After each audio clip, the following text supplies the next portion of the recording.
Um preconceito em relação ao consumo de carne veio se instalando na nossa sociedade ao longo do tempo, onde muitas pessoas até hoje acreditam que a carne pode nos engordar e até mesmo fazer mal à nossa saúde. E neste vídeo eu vou te explicar como foi que esse preconceito surgiu e também te mostrar que isso não tem nenhum sentido.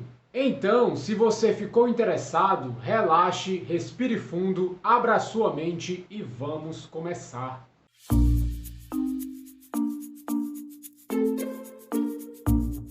Opa, tudo bem? Caso você não me conheça ainda, eu me chamo Bruno Shoa, eu sou nutricionista e também um estudante de ciência nutricional. Eu leio muitos livros e também muitos artigos científicos para poder te trazer o que há de mais atual no campo da alimentação e nutrição, hoje em dia, para a sua saúde, emagrecimento e estilo de vida.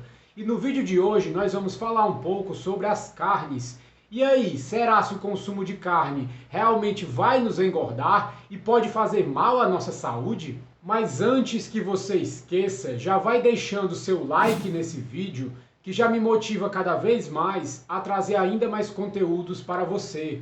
E também me ajuda muito a levar essa informação ao máximo de pessoas possíveis. E nós temos que entender que a dieta de baixo teor de colesterol não se tornou um princípio de saúde pública apenas porque era apoiada pelos nutricionistas a fim de diminuir as doenças cardíacas, mas também porque ela recebeu grande apoio do governo norte-americano, o governo dos Estados Unidos. E em meados de 1970, o governo começou a dar palpite no que os norte-americanos deveriam ou não comer. E esse envolvimento do governo deu mais fôlego para a dieta baixa em gordura, tirando a ciência do caminho e colocando muita politicagem. Ao longo dos 15 anos anteriores, a comunidade científica acreditava com uma fé cega de que a gordura na dieta estava ligada com as doenças cardíacas, sem nem ao menos terem testado isso antes.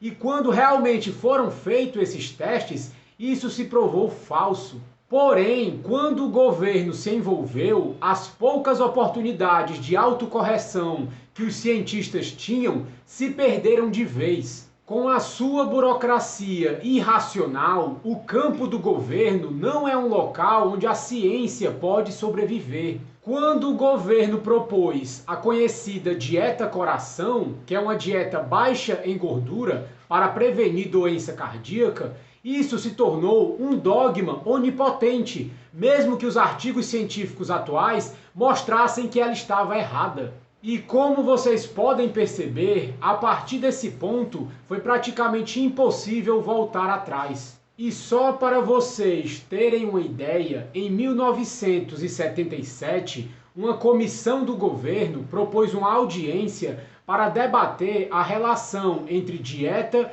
e doenças fatais. Porém, essa audiência foi composta basicamente de advogados e ex-jornalistas, ou seja, basicamente leigos, pessoas que não entendiam muito do assunto, e dessa forma a ciência foi ignorada. Mas no fim das contas, o que importa é o seguinte: quais são os dados científicos que mostram que o consumo de carne vermelha faz mal? É importante nós sabermos quais são esses indícios que servem de base para a alegação de que carne vermelha nos faz mal, especialmente pelo fato de que notícias aparentemente ruins sobre a carne vermelha parecem se multiplicar a cada ano que passa. Tanto a carne quanto o queijo, o creme de leite e os ovos eram condenados e ainda são até hoje pelo seu poder de aumentar o colesterol no nosso corpo. E isso, hipoteticamente, aumentaria a nossa chance de ter doença cardíaca. Mas antes de mais nada, só te lembrando que você também pode estar me seguindo nas minhas redes sociais. Em cada rede social, eu te dou dicas diferentes de como você pode emagrecer de uma forma mais fácil e mais rápida, e dessa forma chegar na sua melhor versão. E desde a década de 1970, um preconceito contra a carne acabou se consolidando, até mesmo dentro da comunidade científica. E esse preconceito geralmente se reflete na forma como os experimentos são realizados e também interpretados. Um dos exemplos mais claros de preconceito nesse campo é o estudo mais famoso já feito com sujeitos de pesquisa vegetarianos. Esse estudo envolveu 34 mil homens e mulheres adventistas do sétimo dia ao longo de 10 anos, entre 1960 e 1970. A Igreja Adventista prescreve uma dieta vegetariana, permite o consumo de ovos, leite e laticínios, mas de pouquíssima carne e peixe. E em 1978, os pesquisadores relataram que os homens adventistas que seguiam essa dieta apresentavam um menor índice de todos os tipos de câncer, exceto o de próstata, que era o mais alto, comparado com homens não adventistas. E também eles viram que os homens adventistas que seguiram essa dieta apresentavam menos morte por doença cardíaca. Mas as mulheres, por outro lado, não apresentavam benefício algum, muito pelo contrário, tinham até a chance mais alta de sofrer de câncer do endométrio. Esse estudo é largamente citado como prova fundamental de que uma dieta vegetariana é superior a uma dieta com carne. Mas, mais uma vez, nós podemos observar diversos problemas nesse estudo, o que o torna indigno de confiança. Por exemplo, o grupo do estudo de adventistas foi comparado com outro grupo controle que morava no outro lado do país, em Connecticut, e não poderia se presumir que os fatores ambientais fossem parecidos. E realmente, a região de Connecticut apresentava uma taxa de doença cardíaca 38% mais alta do que as pessoas que habitavam a região onde ficavam os adventistas. E isso, por si só, já poderia explicar a diferença de índice de doença cardíaca vista no estudo. E o mais importante até é que os homens adventistas que seguiam essa doutrina vegetariana proposta pela igreja também seguiam outros conselhos de vida dos adventistas. Tendiam a não fumar e a participar da comunidade social e religiosa da igreja. Todas essas variáveis são associadas a uma saúde melhor,